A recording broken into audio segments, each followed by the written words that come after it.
সকাল থেকে যেন কোনোভাবে বৃষ্টিটা কমতেই চাইছে না। নমস্কার বন্ধুরা, আমি দিয়া। আমার একটি নতুন ভিডিওতে তোমাদের সবাইকে জানাই অনেক অনেক স্বাগত। কেমন আছো সবাই কমেন্টে জানাতে একদম ভুলো না। আজকে যেন সকাল থেকেই শিলিগুড়িতে গুড়ি গুড়িভাবে বৃষ্টি হয়েই চলেছে। বাইরে যে জামা কাপড়গুলো দেখতে পারছো সেগুলো তো কিছুক্ষণ আগেই ধোয়া হয়েছিল, এখনও ভিজা, সেই জন্যই আর কি বাইরেই রয়েছে। আজকে চলো প্রথমেই তোমরা যে কমেন্ট করেছিলেন আগের ভিডিওতে সেগুলোই পড়ে নিই। সুদীপ্তা দিদিভাই বলেছ খুব সুন্দর ভিডিও, আমার খুব ভালো লাগলো। আমি না ডালের সাথে কোনোদিনও খাইনি। আচ্ছা, আমার বাবার বাড়ি গ্রামে, তাই ওখানে 7 দিন ধরে মনসা পুজোর গান পালা হয়। আমি জানি এরকম নিয়মগুলো। আর এখন আমার যেখানে বিয়ে হয়েছে আশেপাশে গানও শুনতে পারি না, মনসা পুজোও দেখতে পারি না। আমি তো বলবো এই বাজে অভ্যাস না, এটা খুব ভালো অভ্যাস। ঠিকই বলেছ, মানুষের নিঃশ্বাসে তো আর বিশ্বাস নেই। শাড়ি পরে একদম মিষ্টি লক্ষ্মী বউর মতন লাগছে। হ্যাঁ গো দিদি ভাই, কী বলো তো, যে কোনো জিনিস রাখলে মনে হয় কি পরেই ফেলি, পরে পরতে পারবো কি না, আমার জায়গায় আবার কে পরবে। রিমি সরকার দিদিভাই বলেছ শাড়ি পরে কি সুন্দর লক্ষ্মীমন্ত বউ লাগছে গো দিয়া তোমাকে, ধন্যবাদ গো। মৌসুমি দিদিভাই বলেছ অসাধারণ হয়েছে ভিডিওটি দিদিভাই, ভালোবাসা অবিরাম রইল সবসময়। দিদিভাই এইভাবে এগিয়ে যাও দিদিভাই, ধন্যবাদ গো। মিনু দিদিভাই বলেছ লাইক দিয়ে শুরু করলাম দিদিভাই, অনেক ভালো লাগলো। পূজা দেওয়াটা অনেক সুন্দর হয়েছে, অনেক অনেক ভালোবাসা রইল গো। সোনালি বিশ্বাস বলেছ তোমার পূজা দেওয়াটা খুব ভালো লাগলো দিদি, একটা লক্ষ্মী বউ, ধন্যবাদ গো দিদিভাই। আচ্ছা তুমি আমাকে দিদি বলে, তাহলে তোমাকে বোন বলি চলো। সীমা পারভিন ব্লগ চ্যানেল থেকে বলেছ খুব সুন্দর লাগছে শাড়ি পরে, ধন্যবাদ গো।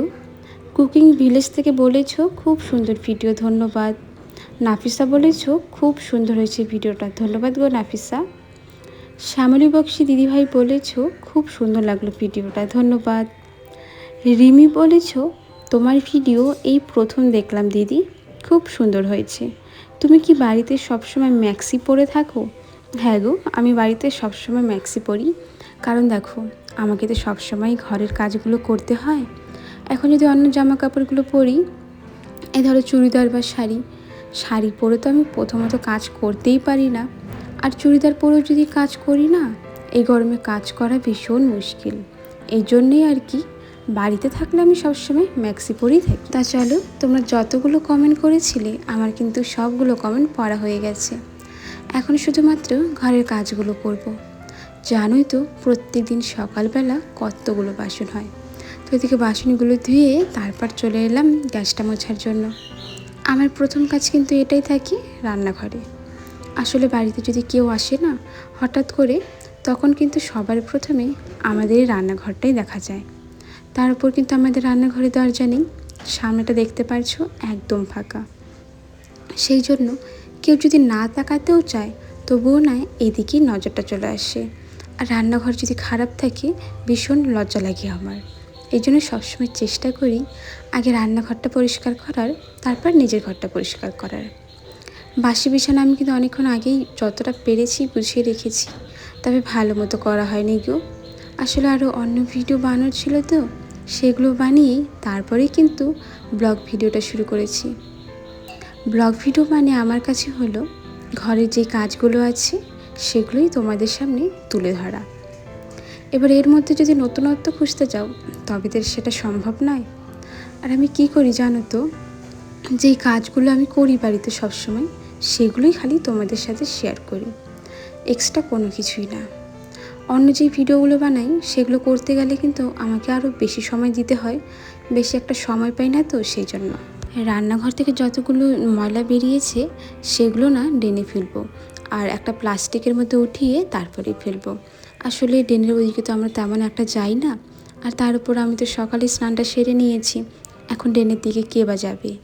এই জন্য একটা প্লাস্টিকের মধ্যে তুললাম, যাতে দূর থেকে ঢেল মেরে দিতে পারি, সেটা ড্রেনের দিকে চলে যাবে। আর আমাদের বাড়ির চারপাশটাই তো ড্রেন, সেই জন্য না আমাদের বাড়িতে যে কোনো পোকামাকড় চলে আসার সম্ভাবনা থাকে। এই জন্যই আমি সবসময় চেষ্টা করি কিভাবে সব কিছু পরিষ্কার পরিচ্ছন্ন রাখা যায়, না হলে পোকামাকড়গুলো বাড়িতে যে কোনো সময় চলে আসতে পারে। তো চলো, এদিকে না এই যে দেখতে পারছো ফিল্টারটা, এই ফিল্টারের মধ্যে আমি কিন্তু সবসময় রান্নার জল রাখি। আগে খাওয়ার জল রাখতাম, তবে এখন জানো তো খাওয়ার জল মানে রবিবারে করে যে জলটা আনতাম না, সেটা আর আনতে হবে না। আমাদের এখানে এখন জল পাওয়া যাচ্ছে সেই জন্য। তার উপর এখন তো বর্ষাকালটা প্রায় চলে গেছে, সেই জন্য কিন্তু আমাদের কুয়োর জল একদম পরিষ্কার। সেই জন্য কুয়োর জল দিয়েই এখন কিন্তু আমরা রান্নাবাড়ি করে থেকে সব কাজ করি। এই জন্য আর সরকারি কুয়োতে যেতেও হয় না জল আনার জন্য। এখন এটাকে ভালো মতো পরিষ্কার করে এর মধ্যে জল ভরে রেখে দিব এই হাত ঠাত ধোয়ার জন্য। আর রাত্রেবেলা যখন রান্না করব, তার জন্য রাত্রেবেলাই আমি এর মধ্যে জল ভরবো। এতটা সকালবেলা জল ভরে তো কোনো লাভ নেই, জলগুলো বেকার গরম হয়ে যাবে। খালি ভালো মতো পরিষ্কার করলাম যাতে পরে আমার সময়গুলো নষ্ট না হয়। আর জানো তো, প্রত্যেক দিনের ভিডিওগুলো তোমাদের মনে হতে পারে একই রকম।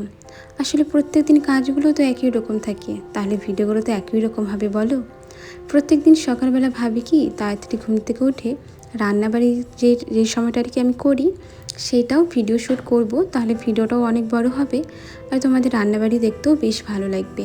তবে ওই যে কি হয়, সকালে উঠে যতই রান্নাবাড়ি করতে চাই না কেন, মানে ভিডিওটা করতে চাই না কেন, সেটা আর কোনোভাবেই হয় না। একটার পর একটা কাজ লেগেই থাকে। তার উপর ভাত, চা, রুটি, সবজি, ভাজা 8টার মধ্যে কমপ্লিট করতে হয়। আমি যদি 5টার দিকে ঘুম থেকে উঠি না, তবুও আমার দ্বারা সব কমপ্লিট হয় না। মানে আমি চেষ্টা করি মানে এইভাবে করব, এদিকে ভাত হচ্ছে তো এদিকে আটা মাখবো, তো ওইদিকে প্রেশারের সিটি পড়ছে তো এদিকে সবজি কাটবো, তাহলে আর কি একটু ফটাফট করে হয়ে যায়। আর সেই সময়টা যদি আমি ভিডিও করতে যাই, তাহলে কি হয়, ভিডিওটা করতে করতে আমার রান্নাতে দেরি হয়ে যায়। আর 8টা বাজলেই বাড়িতে কেউ আর থাকবে না, সবার তাড়াহুড়ো লেগে যায়। সেই জন্যই আর কি কয়েকদিন ধরে সকালে চাচ্ছি, কিন্তু তবু ভিডিও বানানো হচ্ছে না। তো যাই হোক, এরপর কিন্তু চলে এলাম ঘরে। আর অন্য ভিডিও বানানোর জন্য আমি যে জামা কাপড়গুলো পরেছিলাম, সেগুলো কিন্তু বিছানাতেই ছিল। সেই জন্য জামা কাপড়গুলো গুছিয়ে আবার শোকেসে রেখে দিলাম। আমি যখনই জামা কাপড় বের করি না, তারপর সাথে সাথেই গুছিয়ে রেখে দিই, তাহলে না পরে আর ঝামেলা হয় না। না হলে দেখবে জামা কাপড়গুলো এক জায়গায় রাখতে রাখতে দেখবে অনেকগুলো হয়ে গেছে, তখন আর সেই জামা কাপড়গুলো গোছাতেই মন চাইবে না। তো চলো বন্ধুরা, আজকের ভিডিওটা না এখানেই শেষ করছি। তোমরা সবাই ভালো থেকো, সুস্থ থেকো। তোমাদের সাথে দেখা হবে নতুন ভিডিওতে।